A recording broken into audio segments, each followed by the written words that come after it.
Hello folks, this is Jha from InspiredToRise.com and today we have the HTC 10 Evo smartphone here with us for a detailed hands-on review of the same. So guys, let's begin.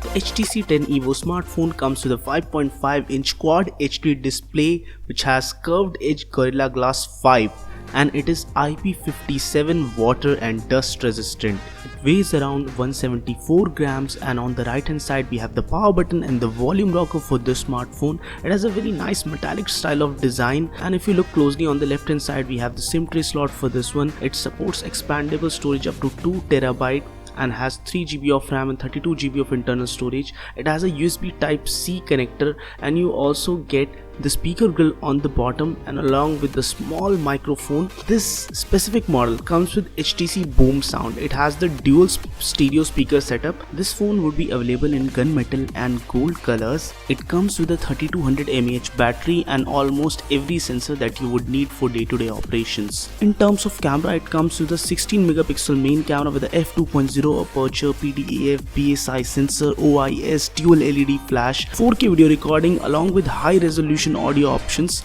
and you also get slow motion at 720p 120 fps. It has raw format support, hyperlapse and a lot of other different modes. The front camera itself is a 8 megapixel camera with a f2.4 aperture. It supports full HD video recording and has good quality in terms of taking pictures, but I found out that the aperture is very low, so low light pictures would definitely be hit and won't be that great, and low light pictures would definitely show noise because of the f2.4 aperture. The back camera was definitely good. HTC has really upped up their camera game since the previous HTC phones. Almost all of the newer HTC phones have great or better camera quality and you can compare them to the flagship cameras out there, but still some of the shots in low lights were not that great. It has 3 microphones for dedicated noise cancellation and supports high resolution audio stereo recording. And now let's talk about the USB Type-C earphones that come up with the HTC 10 Evo. The build quality was okay, but the sound would be revealed only after we test it for a long period of time. Now let's talk about the performance of this smartphone. It comes with the Qualcomm Snapdragon 810 chipset, which is quite an old chipset. It's a yesteryear's chipset which was flagship once upon a time but not anymore, and still they are using this instead of using something even more premium or even like the Snapdragon 820 or 821, and that's a really bad choice on HTC's part. Still, the overall performance was definitely snappy and I was able to play heavy games, and my friend Shimon Das over here, he has the smartphone and he tested it for quite a while and he was able to play all of these games nice, and all of these intensive games also were running nicely. As you can see, there is a little bit of jitter here and there while showing the shots, but still it was able to manage all of those things.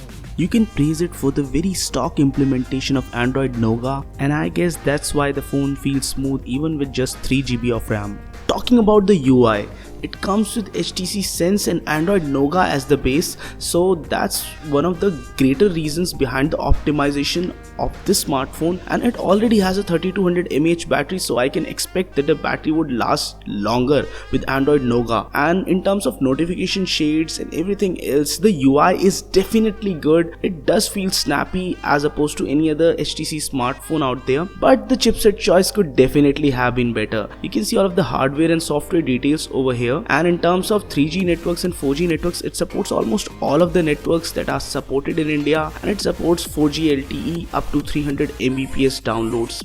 This phone only supports nano SIM, but it does have a dedicated micro SD card slot, so that's something good. It supports Wi-Fi 2.4 as well as 5 GHz. The phone also supports Qualcomm Quick Charge 2.0, so that means you can fast charge the smartphone. It comes with a lot of customizable themes and you get a lot of different other options also with the HTC Zo, and you get a lot of different customizable looks with the smartphone. Now let's talk about the final verdict. So it's too early to give a final verdict on the smartphone, as even the pricing for this is not out yet, and I guess if HTC manages to price the smartphone right, it would be a great smartphone. Few of the choices are really bad considering the chipset, like the 810 chipset and few other things, but overall the build quality of this device, the camera, etc., I feel the overall experience is definitely good. And in case HTC manages to price it competitively as opposed to the OnePlus 3 and few other market leaders, then this smartphone would definitely sell like hotcakes. So guys, this was it for this video. In case you liked this one, don't forget to hit the thumbs up and don't forget to subscribe to our channel for more awesome videos like this. This is Aditya Jha from inspiredtorise.com signing off folks. Stay inspired to rise.